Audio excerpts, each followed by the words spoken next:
This story is titled, Kicked Out My Wife and Her Daughter, because I had enough. Before we jump into today's video, I wanted to let you know about my new channel. It's got shorter videos and a fresh style. Be sure to check it out through the link in the description. Alright, let's dive into the video. OP starts off by saying, "So yeah, here I am, 32-year-old guy, married for a year to a woman named Andy, who I thought was just incredible. She's 34, and I'm not kidding. Up until all this started happening, I genuinely thought I'd lucked out. We met, hit it off pretty well, and took things nice and slow, mostly because of her daughter Carrie. Carrie's 16 now, but when I met her, she was about 14, and man, I could tell right away she wasn't thrilled about me being there. Which, okay, fair enough. Her dad passed in a car accident 5 years ago, and Andy had been pretty much a single mom since then. So yeah, I knew going in this was going to be a tough sell with her kid. I told Andy from the start I didn't want to overstep or try to act like Carrie's dad or anything. I figured, I don't want to replace anyone here. I just wanted things to go as smoothly as possible. Andy and I decided not to even mention me to Carrie until we knew this relationship was solid. No point in stressing her out unless there was something serious going on between us. It took a while, but eventually we hit that point. And then came the big day I met Carrie. I'd be lying if I said I wasn't nervous, but I was going in with an open mind, hoping she'd at least be okay with me just hanging around, you know? Well, that meeting was awkward as hell. Like, Carrie just stared at me like I'd shown up to steal the TV or something. Barely said a word to me, avoided eye contact, the whole 9 yards. And she wasn't even subtle about it. She'd make these faces every time I spoke, rolling her eyes, acting like she couldn't be bothered. Look, I get it. She probably felt like her mom was moving on too fast, or that I was some guy trying to take over. And I had zero plans to try and replace her dad. The last thing I wanted was to make her feel like I was forcing a relationship on her. I made sure she knew that too. Told her she could just call me by my first name, didn't need to call me stepdad, or anything weird like that. Andy told me to give it some time, and I figured, yeah, okay, maybe she'd come around if I didn't push it. So I tried. I'd do little things, like invite her to come out with us, or ask her if she wanted to go grab some food or something casual. Never forced anything.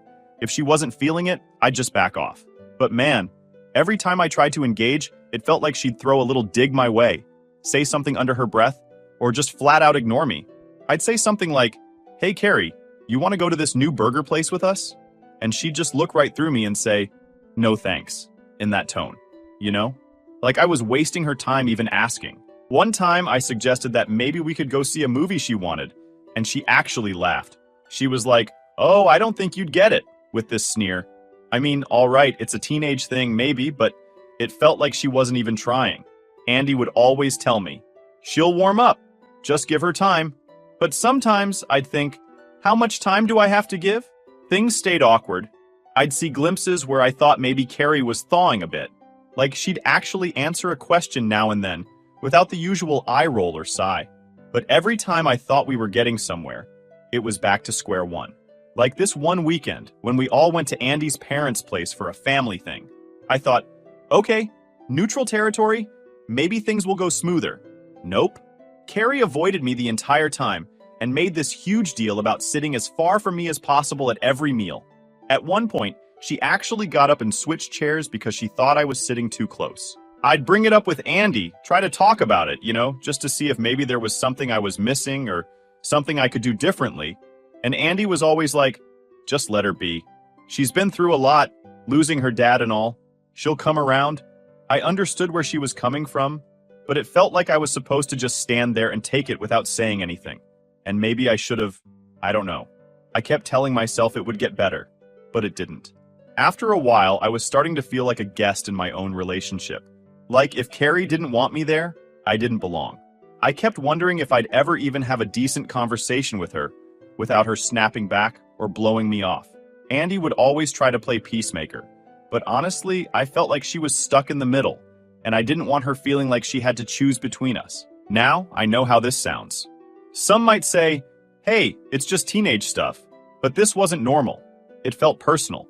I'd come home, try to have a normal day, and bam, Carrie's doing something passive-aggressive or throwing shade at me. The tension was thick, like I was walking on eggshells in my own house. And every little attempt to make things better felt like it was backfiring. I mean, how do you even deal with that? I didn't want to fight with a 16-year-old. I just wanted things to be okay. Looking back, maybe I could have tried something different. But what? I wasn't gonna kiss her or beg her to like me. I wasn't the enemy here. Just a guy trying to be a good partner to her mom. And even though I knew her dad's death was a huge loss, it wasn't an excuse for her to keep treating me like dirt.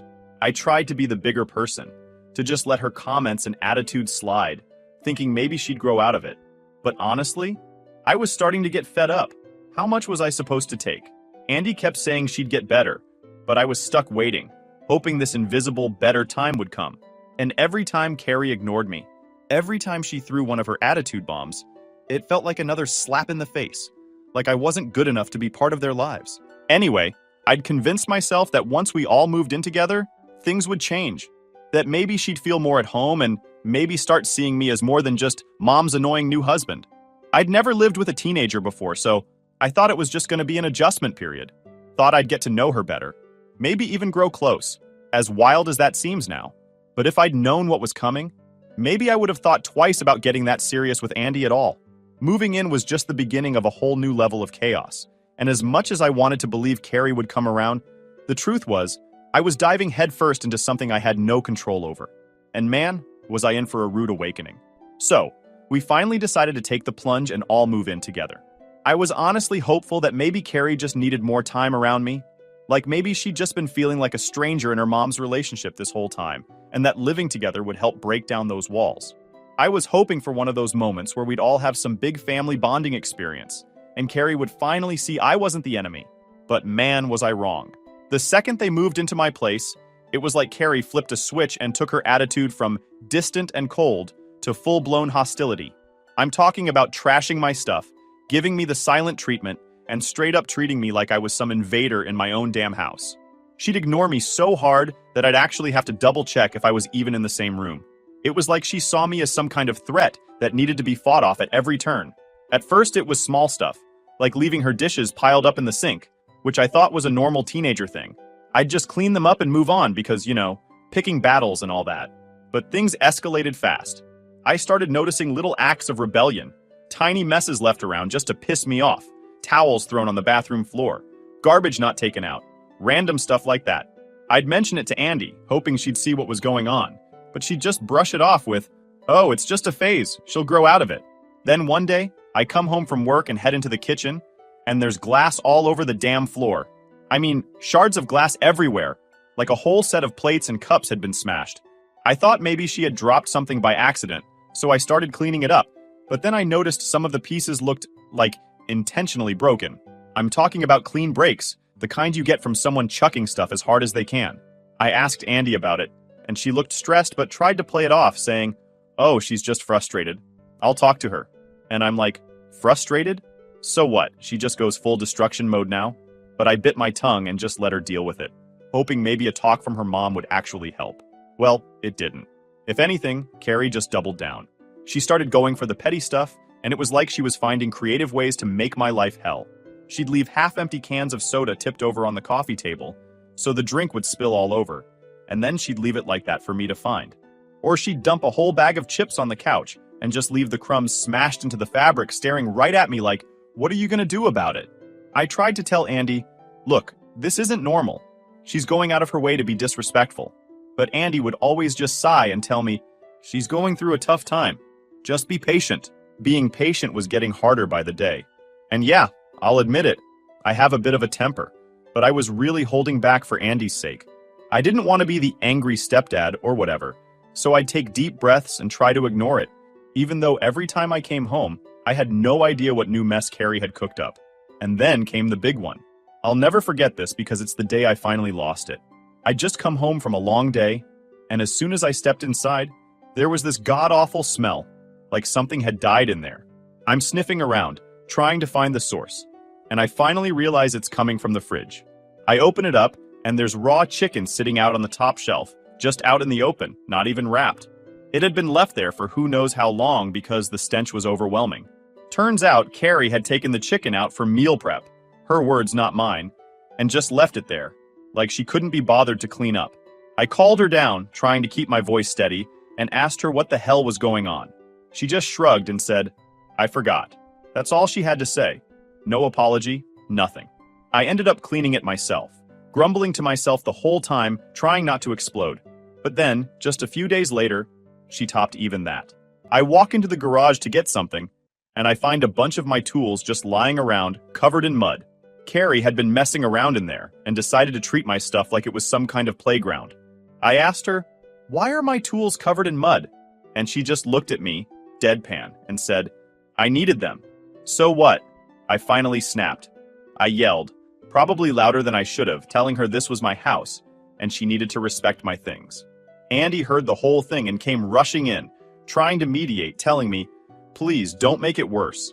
But at that point, I was done. I told Andy straight up, "This can't keep going. I'm sick of Carrie's crap." Andy looked hurt, but I didn't care at that moment. I'd been trying to be the nice guy, trying to be patient, but Carrie was treating me like I was trash, and I wasn't about to keep dealing with it. Andy promised me, again, that she'd talk to Carrie, and I just laughed and said, "Sure, maybe this time it'll actually work." But the next day, Carrie pulled her most ridiculous stunt yet. I woke up to find that she'd gone into my office and unplugged all my computer cables, just because. It took me half an hour to get everything back in place, and that was when I realized I was dealing with a kid who genuinely didn't give a damn about anyone but herself. This was no teenage phase. This was a full-on meltdown from a kid who thought she could get away with anything. At this point, every little thing she did felt like a personal attack. I couldn't walk into a single room without wondering what new chaos Carrie had left for me to find. And every time I'd bring it up to Andy, she'd just say, "She'll come around. Just give her space." Well, I'd given all the space I had. I was losing my mind trying to keep it together while Carrie was wrecking my stuff and laughing it off. It was only a matter of time before I reached my breaking point. Looking back, maybe I could have done something different. But honestly, I was fed up with always having to be the one keeping the peace. I was tired of feeling like I was just waiting for Carrie to decide I was worth a sliver of respect. And deep down, I was starting to question if moving in together was the biggest mistake I'd ever made. So this is where it all went down, the point where I finally had enough. I had been putting up with Carrie's mess and attitude for what felt like forever, hoping things would eventually get better. But turns out, I was just a sucker for thinking anything was going to change. Because the way she crossed the line this time, there was no going back. It started off like any other night. Andy and I decided to go out for dinner, just the two of us. We hadn't had a real date night in a while, and honestly, I needed a break from the constant tension in the house. Andy was always saying I needed to see the good in Carrie, but I hadn't seen anything remotely good from that kid in months. So yeah, I was looking forward to a few hours of peace. We get back from dinner, pull into the driveway, and as soon as I get out of the car, I see the garage door is wide open. Now, I know I closed it when we left, because I'm pretty paranoid about that kind of thing. And even if I hadn't, it was late at night by this point. Carrie should have been inside, not in the garage. So I'm already on edge, thinking something's off. I step into the garage, and I freeze. Right there in the middle of the garage is my car. My pride and joy. A BMW X5. And it's trashed. I'm talking slashed tires, deep scratches down the sides, and what looks like a broken side mirror. There are even scuff marks on the hood, like someone had been stomping on it. And who's standing there with a kitchen knife in her hand, looking as calm as can be? Carrie. I felt my blood go cold. I couldn't believe what I was seeing. She just stood there, looking at me with this smug little smirk on her face, like she was proud of herself. I managed to choke out, "What the hell, Carrie? What are you doing?" And she just shrugged, all casual, like this wasn't some felony-level vandalism she'd just committed. "It's just a car," she says. "Just a car." I lost it. I'd been holding back for months, letting all her little stunts slide, trying to keep the peace for Andy's sake. But this was beyond anything I could have imagined. I straight up called her a spoiled little brat and told her to get the hell out of my sight. I know I shouldn't have yelled, but what else was I supposed to do? She just destroyed my car for fun. At this point, Andy comes running into the garage, probably because she heard the yelling. She takes one look at the car, and instead of laying into Carrie, she turns to me, all calm, and says, "It's not as bad as it looks. She's just acting out. Don't make it worse by yelling." I couldn't believe it. I'm standing there, staring at my car, thousands of dollars in damage right in front of us, and she's telling me not to make it worse. I looked at Andy, speechless. I mean, how could she possibly defend this? I told her, "This isn't acting out. This is criminal behavior. She needs to face consequences." But Andy didn't want to hear it. She tried to pull Carrie away, saying they'd talk about it in the morning. and that we should all cool off. I wasn't cooling off. Not after what Carrie had done. So I told Andy right then and there, if you think this is okay, if you're fine with Carrie destroying my property and treating me like crap, then both of you can leave. Andy's jaw dropped. She wasn't expecting me to say that. She kept saying, "You don't mean that. You're just angry." But I wasn't just angry. I was done. Done with being disrespected in my own home, done with the constant messes, and done with Carrie's attitude. I was tired of playing the bad guy, while Carrie got a free pass on everything. I told Andy, if she doesn't pay for the damage, I'll sue her. Yeah, it sounds extreme, but I'd hit my breaking point. I've got cameras in the garage. Everything was on tape. There was no way she was getting away with this. Andy's face went pale, and she started tearing up, saying I was being heartless and taking things too far. She tried to guilt trip me, saying that Carrie was going through a lot and that she'd been struggling since her dad died. I get it. Losing a parent is brutal, but it doesn't give you a free pass to wreck someone's property and show zero remorse about it. I told her, I'm sorry for what Carrie's going through, but this is too much. This kind of behavior isn't normal, and I'm not going to pretend it is just to keep the peace. We went back and forth for about 15 minutes, me telling Andy that if Carrie didn't pay for the damage, I'd take her to court, and Andy saying I was cruel for even suggesting it. It was like she was so blinded by her loyalty to Carrie that she couldn't see the damage Carrie was causing. Not just to my car, but to our entire relationship. And honestly, at that moment, I realized Andy was never going to see it.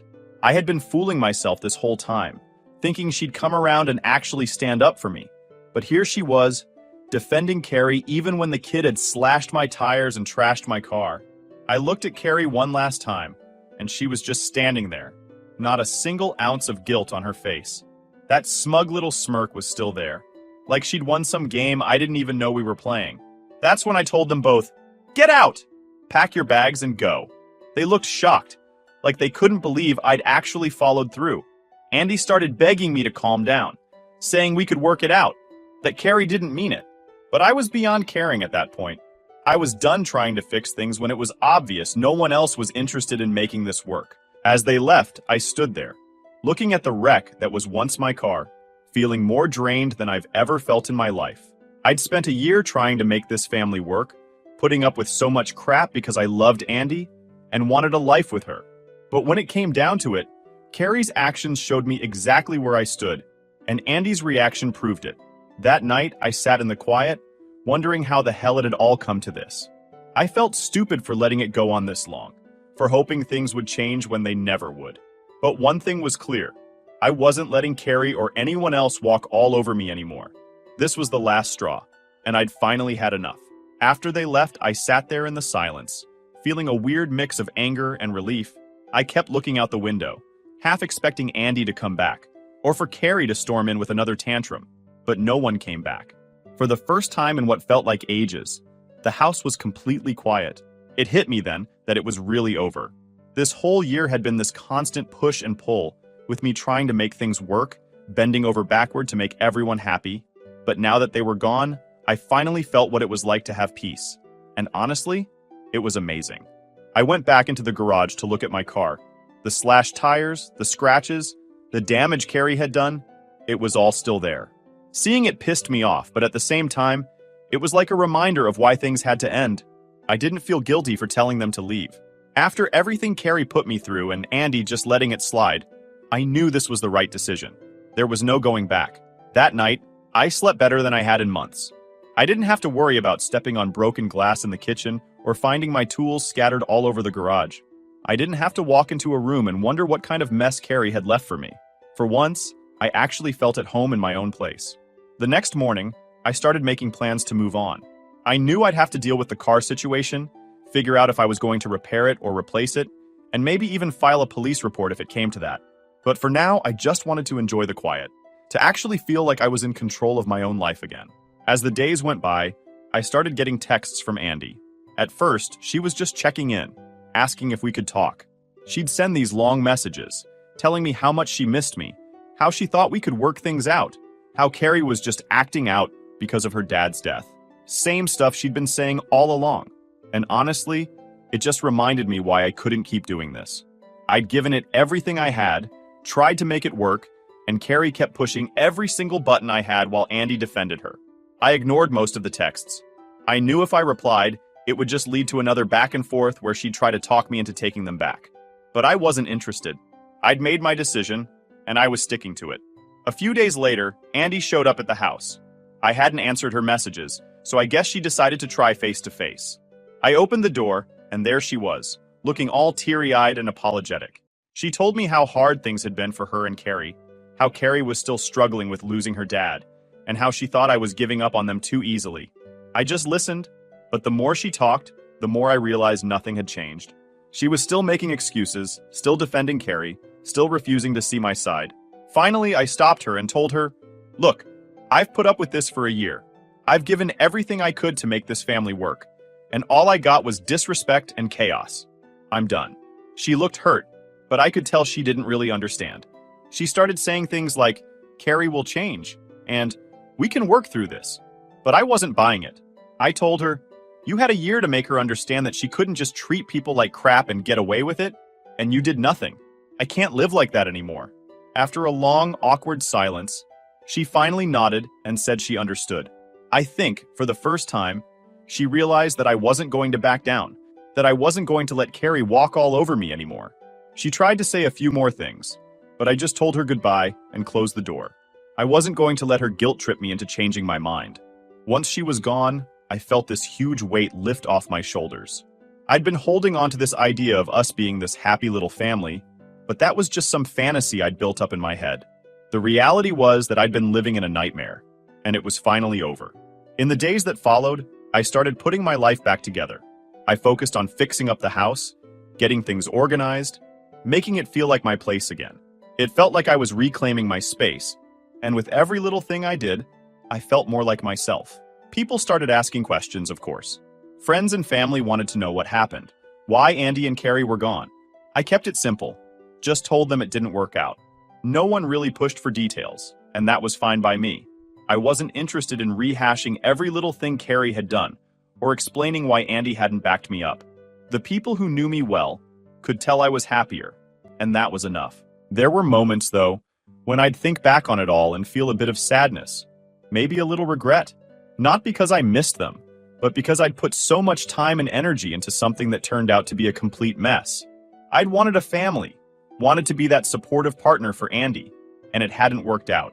But in the end, I realized it was better to be alone and happy than stuck in a toxic situation where I was constantly disrespected.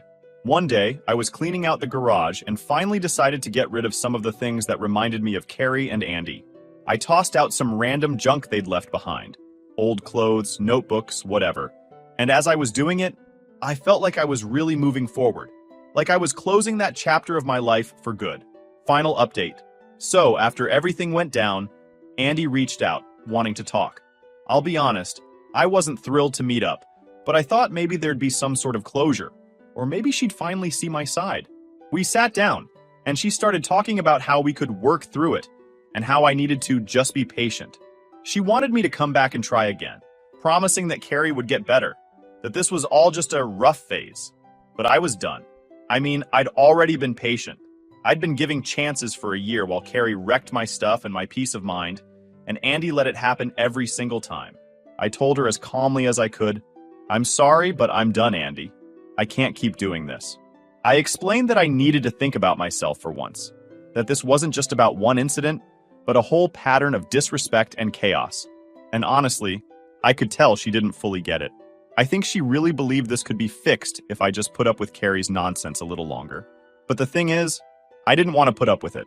I was tired of waiting for a kid who had zero respect for me, tired of Andy constantly defending her, and tired of feeling like an outsider in my own home. So we ended up signing the divorce papers pretty quickly. Thanks to our prenup and the fact that we didn't share finances, it wasn't a messy process. It was actually pretty simple. We just sat down with the papers, signed them, and that was that.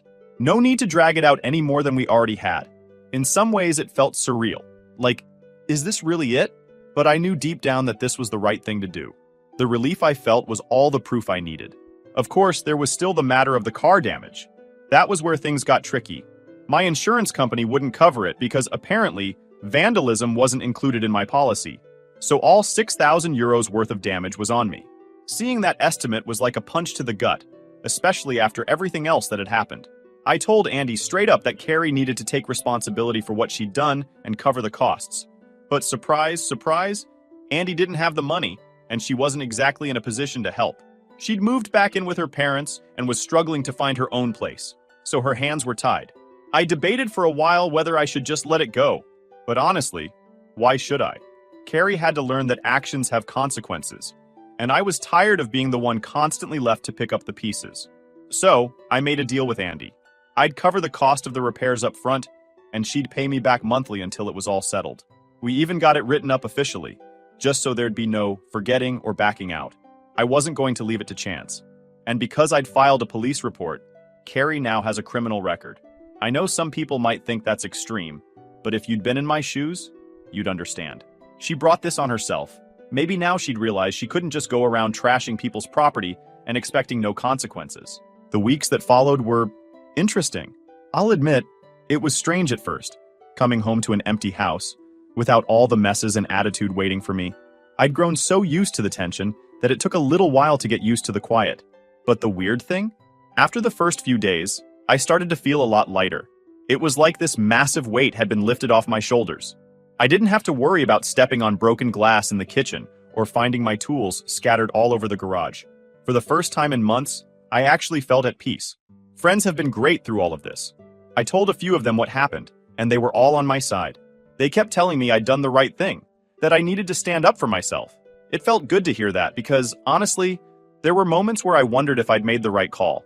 I mean, it's not every day you kick your wife and stepdaughter out, but then I'd remind myself of everything I'd put up with, and any doubts I had would disappear. I'd spent a year being patient, being understanding, bending over backward to keep the peace, and where did it get me? A slashed-up car and a stepdaughter who treated me like dirt. No! I didn't regret my decision one bit. And thanks to all of you here who told me I wasn't the a-hole. I know this might sound cheesy, but your comments actually helped a lot. It's weird to think about, but sometimes it's easier to get perspective from people who don't even know you than from those who do. Reading your comments, seeing the support, the "you're not the bad guy here" messages, it was exactly what I needed to keep moving forward. Every now and then, I'd get a text from Andy. Nothing too major, just little messages checking in, seeing how I was doing. I ignored most of them. I wasn't interested in rehashing anything or being guilt-tripped into second-guessing myself. She'd made her choice when she sided with Carrie time after time, and I'd made mine. Besides, the last thing I needed was to get pulled back into that mess. Now, with everything behind me, I'm focusing on getting my life back on track. I started doing little projects around the house, fixing things up, organizing, making it feel like mine again. It's amazing how different everything feels, without all that stress hanging over me. I'm reconnecting with friends I hadn't seen in months, making time for hobbies I'd let go of, just taking care of myself for once. And yeah, it feels pretty damn good. So yeah, it's been a hell of a few weeks, but in the end, I feel lighter. I feel free. I've got my peace, my space, and my sanity back, and that's worth more than anything I could have gained by staying. Here's to moving on. And thanks to all of you who reminded me I wasn't the a-hole in this mess.